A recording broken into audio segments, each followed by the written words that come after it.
BPSC परीक्षा में तीसरा स्थान लाकर बोकारो का नाम रोशन किया अंकिता।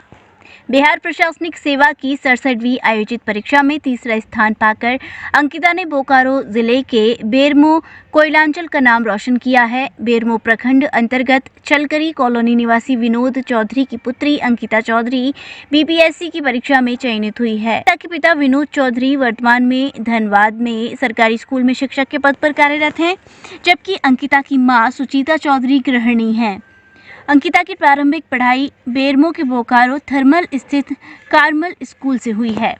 वहीं पूर्व में बोकारो स्टील सिटी से इंटरमीडिएट करने के बाद एग्रीकल्चर और एमबीए की डिग्री प्राप्त कर गोल्ड मेडल से सम्मानित हुई थीं। पिता विनोद चौधरी ने बताया कि अंकिता बचपन से पढ़ाई में काफ़ी लगनशील थी। अंकिता ने अपने इस सफलता का श्रेय अपने माता पिता के साथ परिवार के सभी सदस्यों को दिया। इस संबंध में अंकिता चौधरी ने कहा कि पहली बार में ही इस परीक्षा को क्रैक किया है, अभी और आगे की ऊंचाई तय करना बाकी है। अपनी सफलता के बारे में अंकिता ने कहा कि लगातार 8 से 10 घंटे पढ़ाई करती थी। मैंने कहीं कोचिंग नहीं की, हाँ कुछ सोशल मीडिया से हेल्प ज़रूर लिया है। इस सफलता के पीछे अंकिता का मानना है कि अनुशासन सबसे पहले ज़रूरी है, तभी हम कुछ कर सकते हैं। वहीं परीक्षा की तैयारी कर रहे छात्रों से कहा कि शांत चित्त दिमाग से पढ़ाई पर फोकस करें तो किसी भी परीक्षा में सफलता पा सकते हैं। सेवा भाव को देखते हुए पढ़ाई को लक्षित किया है और वह कृषि एवं महिलाओं के कल्याण को लेकर काम करेंगी। लोगों की सेवा ही मेरा मुख्य भाव होगा, लोगों की सही न्याय दे सकूं, यही प्रयास होगा। इस सफलता से माता पिता तो खुश हैं, पास पड़ोस के लोग भी बधाई देने अंकिता के घर पहुंच रहे हैं। आप ये बिहार के प्रशासनिक एग्जाम को ये किए हैं, क्रैक किए हैं, ये आपका ठीक है, ये तो एग्जाम आपने क्रैक कर लिया।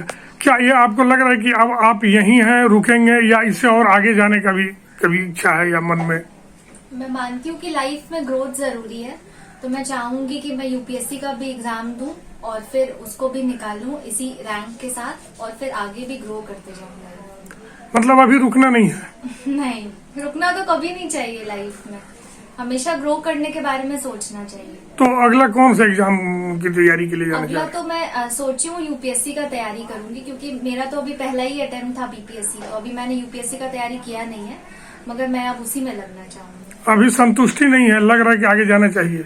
संतुष्टि है, मगर एक होता है ना हमेशा कि मुझे अपना बेस्ट देना है, तो मुझे ऐसा लग रहा है कि मैं इससे भी ऊंचे पद पे जा सकती हूँ, इससे भी ऊंचा उड़ सकती हूँ, तो मुझे वही कायम रखना है, मेहनत करते रहना है, बस यही। और मेन थीम क्या लग रहा है कि सेवा भाव है या सिर्फ पैसा कमाना मामला है, सोचे? नहीं, मैंने शुरू से अपनी पढ़ाई जो भी की है, चाहे आप कृषि विज्ञान देखिए या रूरल मैनेजमेंट देखिए, वो हमेशा सेवा के क्षेत्र में ही रहा है। तो मैं आगे भी यही चाहूंगी कि मुझे ये भगवान ने अवसर प्रदान किया है और मैं लोगों की सेवा कर पाऊं, उनकी मदद कर पाऊं, और जो भी आम लोग हैं उन लोगों तक पहुंचूं और उनकी समस्याओं को पहले तो सुनूं। ये नहीं कि मैं अपनी तरफ से कोई हल उनको प्रदान करूं, क्योंकि मुझे ऐसा लगता है कि we should not impose our solutions on the poor people, rather we should take solutions from them. तो बस यही रहेगा मेरा। NABS द्वारा प्रमाणित मथुरा का पहला होलमियम लेजर सुविधा युक्त Rohit kidney and stone hospital, जहां होता है गुर्दे और गाल ब्लेंडर से जुड़ी हर समस्या का दूरबीन द्वारा इलाज, प्रोस्टेट पेशाब संबंधी समस्याओं का उचित इलाज, हर्निया, अपेंडिक्स एंड सेक्स संबंधित समस्याओं का विश्वसनीय इलाज। साथ ही हमारे यहाँ हेल्थ इंश्योरेंस सहयोगी के रूप में मौजूद है। Star Health Insurance, ICICI Lombard, Max Health Insurance और कैशलेस सुविधाओं के साथ आयुष्मान कार्ड के तहत फ्री ऑपरेशन की सुविधाएं मौजूद। गोवर्धन चौराहे के पास, दिल्ली आगरा हाईवे, मथुरा।